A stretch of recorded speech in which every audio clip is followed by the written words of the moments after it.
Welcome to In the Deep. I'm your host, Catherine Ingram. The following is an interview by Paul O'Brien with me for the Pathways radio program in Portland. It was recorded in 2010. I've just had a listen to it, and although it is now 6 years old, I didn't find anything that I disagreed with or wish I had said differently. Hope you enjoy. Hello, Catherine, and welcome to Pathways. Thank you, Paul. You've been involved with spirituality. I mean, you've been active as a spiritual teacher for many years now. Why don't we start by asking you, when did your spiritual journey begin? My journey really began as a child. I was brought up in a kind of Christian family, although my mother and father weren't that religious, but my grandmother was around until I was 7, and she used to take me to Catholic church, and then my parents were more in sort of Protestant leanings. But none of it ever made sense to me, frankly. And at the same time, I had a quite difficult childhood. So I was very concerned with issues of justice and fairness and wanting to make sense of my world, which didn't seem to make any sense. So I began kind of my own spiritual quest, such as it was in Podunk, Virginia, where I was living, to try to find some way to make sense of things. And I was watching. Back in those days, there was something called the Joe Pyle show, something like that. It came on very late at night, and he had all kinds of characters as his guests on. It was a late night talk show. And one night he had an atheist, some sort of minister, and an agnostic on, and they had a debate. And I thought the agnostic made a lot of sense. I was about 12 years old at the time, and I thought, this agnostic guy, that's what I am. I'm an agnostic. So, and how old were you? I was 12. So this set me on this sort of path of kind of looking and trying to find other types of philosophy that might make sense to me.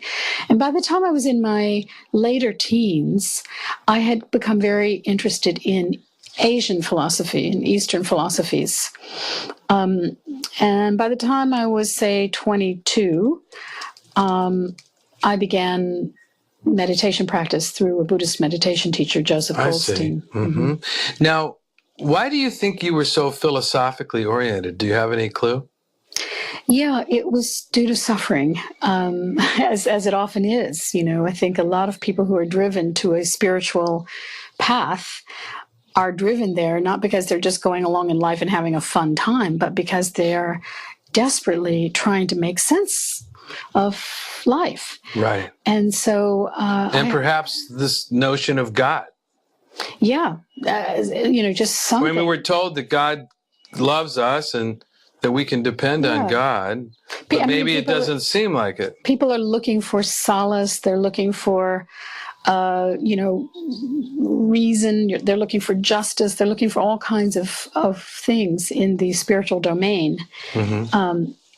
So I found, this Asian philosophy for a long time that worked for me, but even it has fallen away. Really? Yes. Now, okay, so now you got involved with Joseph Goldstein and the Insight Meditation Society. Yeah, I helped to found the Insight Meditation Society in 1976 and in Barre, Massachusetts, and I lived there the first year of its operation. And then I went overland to Asia from Europe back in the days when you could. It was quite an arduous journey, but ended up in India and then was studying Buddhism in India and Sri Lanka and Thailand and Burma. And I also went to Ladakh the first year it was open and so on. So it was an extraordinary education in Asian philosophy and in particular in Buddhism. But as I say, some years later, Abby Hoffman once said, all the isms are wasms.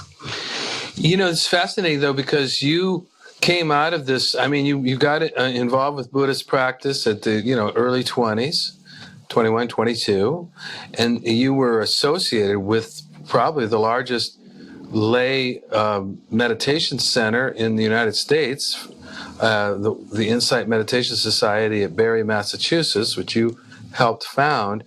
So, but now you've moved beyond Buddhism. Can you explain that? Well, I would say that it's just my own personal journey, because I think Buddhism is a context for many, many people which works and which is wonderful in their life, and it's, to be celebrated. One thing, pardon my interruption, but you mentioned the fact that it was suffering that basically had played a role in you becoming philosophically oriented, becoming inclined towards the big questions. What's the meaning of life, and how do I make sense of life? And that's exactly what Buddhism teaches. Oh, that's... there's no missionaries in Buddhism. The only missionary force is suffering. Well, the first noble truth is the truth of unsatisfactoriness. Sometimes it's translated as suffering, which works fine. But anyway, the more literal translation is the truth of unsatisfactoriness in this world. And Mick Jagger wrote a song about that. Yes, he did. Yeah, we all agree, actually. But so it very much appealed. The very first, there it is at the outset, the very first noble truth. The truth. I felt, wow, this is my gang. Okay, so how could you go wrong? Of course, it was a great fit for you. Yeah, it was. It was, and for a long time, it was. So it certainly. I bow to my teachers. I bow to the whole system, and so on. But for me, eventually, I have been making my own experiments with truth that are not in any form or formula or tradition any longer. And I always say, take the best and leave the rest. So, I'm influenced by Sufism, I'm influenced by Advaita Vedanta, I'm influenced by Buddhism, and so on, by love, anywhere one finds it, So I would say that's really my path now is... I loved Gandhi's title of his autobiography, The Story of My Experiments with Truth. And I feel that I'm making my own experiments with love. Mm-hmm. Yeah, that's beautiful. And I don't mean to put you on the spot. It's just that it's a very interesting topic. Often people get involved with Buddhism, or maybe they get involved with yoga or Hinduism or different forms of Eastern religion, and they stick with it because that's what you're taught, is to dig one deep hole, not a bunch of shallow ones. So the concept that somebody finds limitations with the Buddhist path is fascinating, and I appreciate your honesty, which has always been one of your great hallmarks. So, okay, what is the limitation? How was Buddhism limiting you before you broadened? I can't seem to change this subject, can I? I'm trying. No, it's a great topic. Yeah,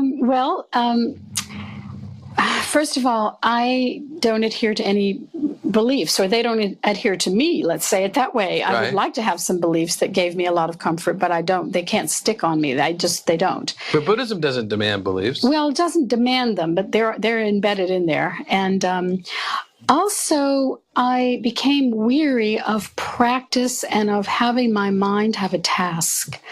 So in the meditation practice, the goal orientation, the goal-oriented practice was one element, but even in the specifics of sitting down and having your mind have a specific mental task of watching anything became wearying to my mind. I'm not saying too much work. Too much work. My mind's much wants to just float.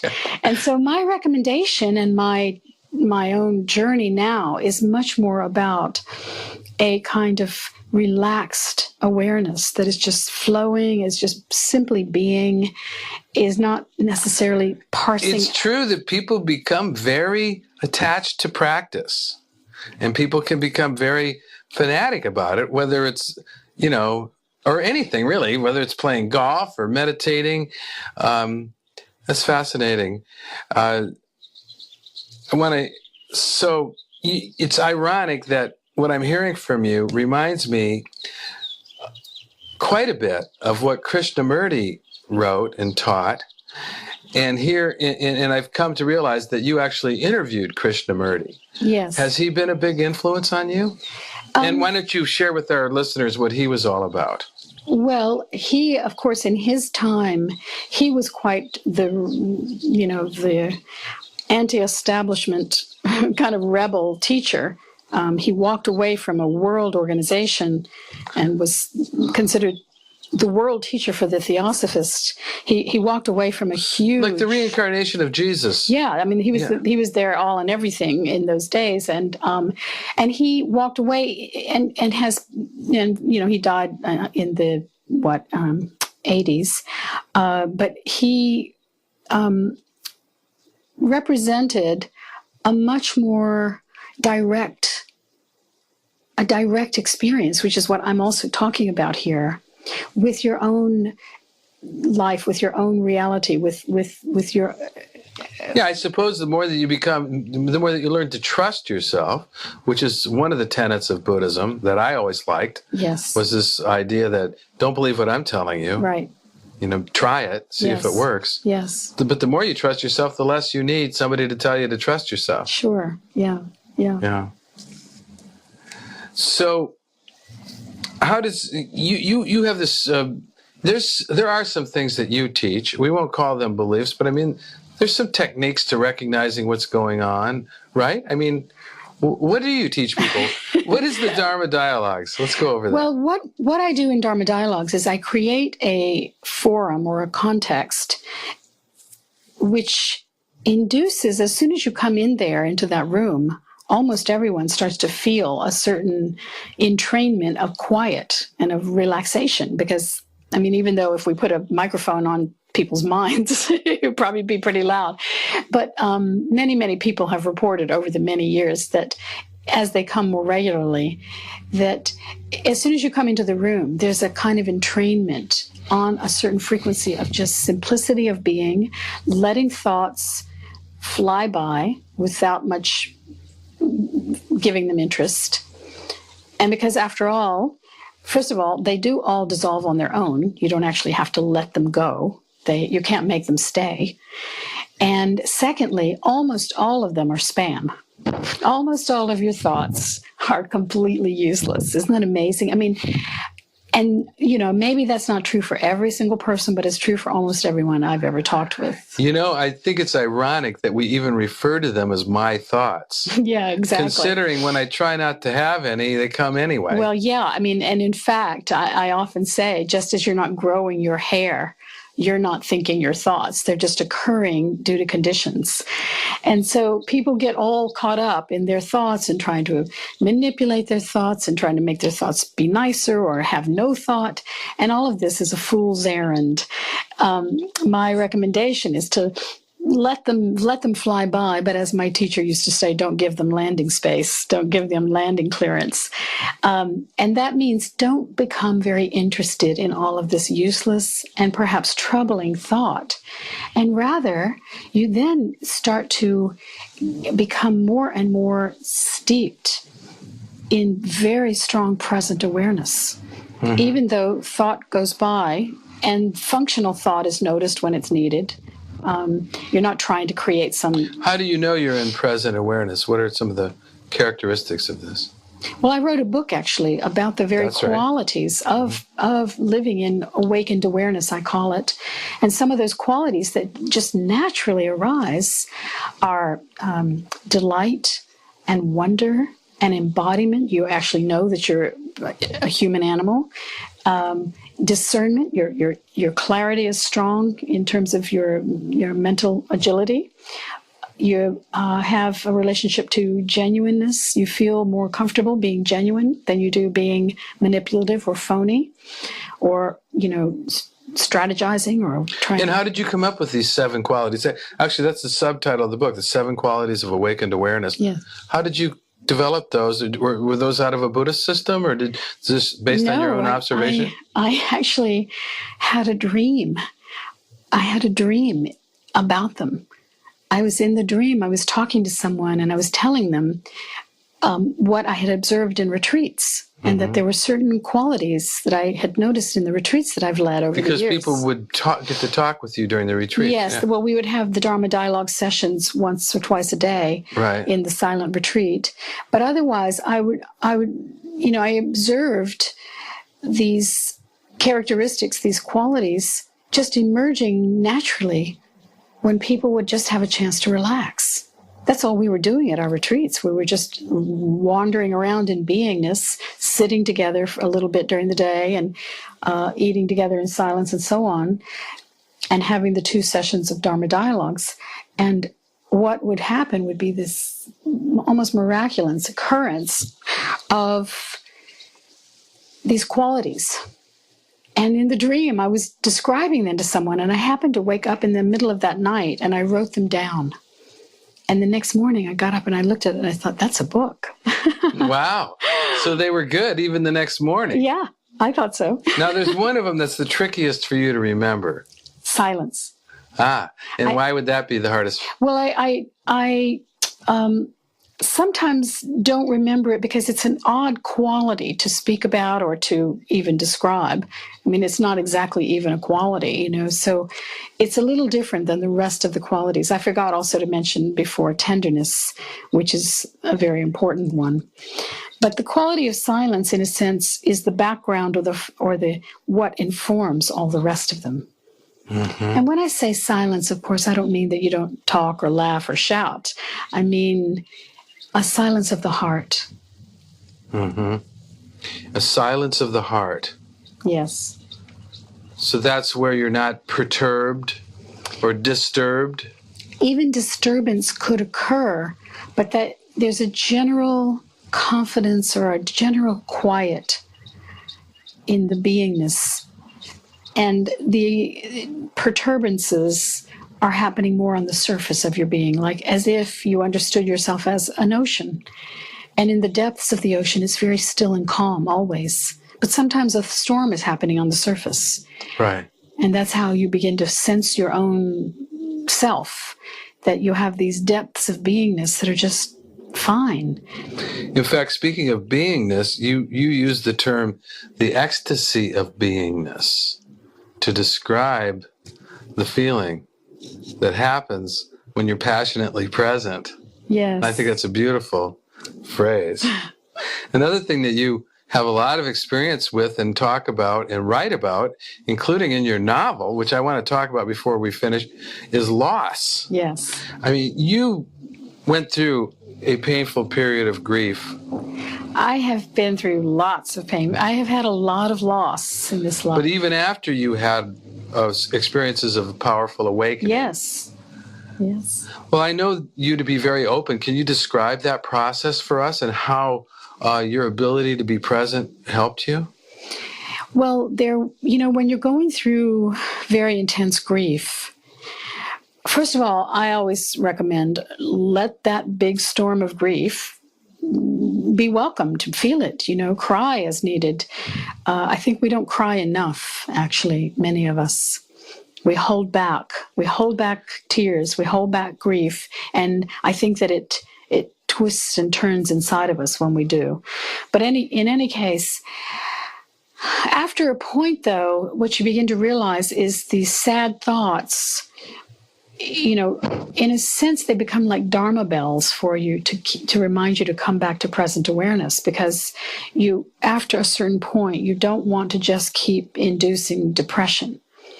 You don't want to keep going over and over sad material. Yeah, but maybe you can be grateful for a sad thought that reawakens you. Sure. Of course. And not to be afraid of sad thoughts either, and not to think something is wrong.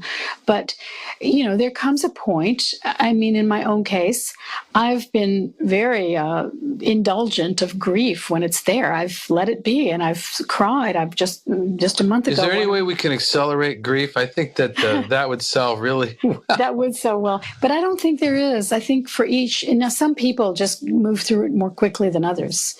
But other people, and according also to the type of loss it is. I think when a parent loses a child, it's very difficult to ever sort of be free entirely of grief. And I say you can still live in your inner freedom, although grief is there. It's okay. You can have grief be part of who you are, and it breaks you open into tenderness. Now, this is kind of a stupid question, but I must assume that your own experience of grief informed your novel. You've written one novel. Yes. What's the name of it? A Crack in Everything. A Crack in Everything. From Leonard Cohen's fabulous line, there is a crack in everything. That's how the light gets in. That's how the light gets in. Well, I recently read your novel, and I thought, wow, this is a page turner, for one thing. And I did cry a couple times. I'll admit it. While I was reading this. Be proud of it. I'm proud of it now. But tell us about how the relationship between, how did that book come out of you? Because fiction is an entirely different animal. I mean, you wrote a story with invented characters, and you gave them personalities, which, by the way, I found incredibly congruent. And I just thought it was a captivating book. In fact, I read the whole thing in one day. It was such a page turner. How did you do that? And what's it about? What's it mean to you? Well, first of all, I loved writing fiction. I would like to do that a lot. It came very easily to me. And why I loved it is that, you know how in nonfiction you have to make a case and you have to stick by it. You have to build the case and be consistent. Right. Whereas in nonfiction, in fiction, you can have the various voices and various sides of looking at any issue be represented by different characters in the book. So you can have one character see the world one way and another character sees the world completely differently. Oh, so you don't have to have singular personality disorder. No, right, yeah. Exactly. And you don't have to be that consistent. You can indulge your multiple personalities. That's right, exactly. Wow. I can indulge all the ways that that my mind naturally tends to see many sides of an issue. And so I found that very freeing. And I found, Paul, that I was able, in a sense, to tell the truth more deeply and more clearly as a result of that freedom than I've ever managed to do in nonfiction, which I have written a lot. I can see that, having read the book, the way that the characters are complex, and I could see how they could represent different sides. I could identify with the characters, with many of the different characters. A Crack in Everything. I really enjoyed that. Is that book available for people? Yeah, it's on Amazon. It's on Amazon. Yeah, that's right, because I read it on the Kindle. Yes, it's on Kindle also, yeah. Yeah, it's on Kindle also. And well, that was just wonderful. Do you think that the process of making up a story and populating it like that was a spiritual process for you, or had any kind of ramifications along those lines? I think that it was probably my most spiritual endeavor, actually. It pulled, and I think the experience for people when they read it is that it forces you into looking at what are the real priorities of this life, you know? Mm-hmm. What is love? What is true love? And what does it mean to lose someone? And what does it mean to have redemption? I would say that the primary occurrence in the book, the primary theme, is the theme of redemption. I don't mean this in a religious sense. It's kind of self-redemption. Yes, of a redemption of a person who might have been lost through their own greed and confusion, and is somehow finds a rectification of his journey or his path. Well, I want to thank you very much for being on the show. You've been delightful, and what a pleasure to be in your presence. Oh, and yours, Paulo. And thank you for this wonderful show that you've done for so long. Oh, you're welcome. It's really thank you. Great. Appreciate it. This has been In the Deep. To support these podcasts, you can subscribe to this channel on iTunes or post a review there. If you'd like to know more about my work, book a private session, or make a tax-deductible donation for the ongoing production of the podcasts, please visit katherineingram.com. Till next time.